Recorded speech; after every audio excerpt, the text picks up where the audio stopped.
Hello everyone, তোমরা সবাই কেমন আছো? আশা করি তোমরা সবাই ভালো আছো। আমিও অনেক ভালো আছি। তো এখানে আমি একটা হনুমানকে দেখতে যাচ্ছি। সে কিনা কাল রাত্রে অনেকগুলো কুকুর মিলে তাকে অনেক মারধর করেছে এবং তার একটা পা কেটে ভেঙে গেছে এবং তার গালের পাশে গালটাও ফুটিয়ে দিয়েছে, দিয়ে সেলাই করা হয়েছে। তারপরে গলায় খাবার নালিটাও কেটে দিয়েছে। এই জন্য অনেক কষ্ট হচ্ছিলো। এর জন্য আমি পাউরুটি নিয়ে গেছিলাম, সেগুলো আমি জলে ভিজিয়ে ভিজিয়ে ওকে খাইয়ে দিচ্ছিলাম। ও খিদেও লেগেছিলো, তো সে আমার হাতে অনেকক্ষণ ধরে খেলো। তারপর তাকে আমি জল খাওয়াতে গেলাম, সে জল আমার হাতে খেলো না, কারণ সে নিজে নিজেই বালতি থেকে খেলো। তো তোমরা সবাই প্রে করো যেন তাড়াতাড়ি সুস্থ হয়ে যাক। আর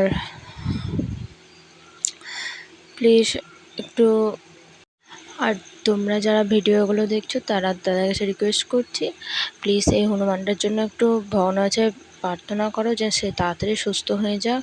কারণ আজকে তার গলার অপারেশন আছে, ধরতে গেলে এক ধরনের অপারেশনই হচ্ছে, কারণ তারা গলার যে শ্বাস এটা হচ্ছে, বলছে নাকি অনেকটাই কেটে গেছে।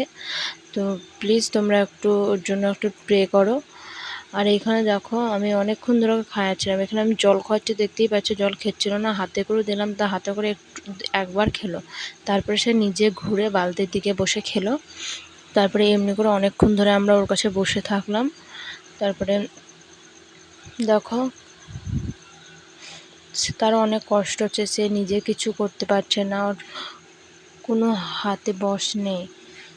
তো প্লিজ দেখো তোমরা।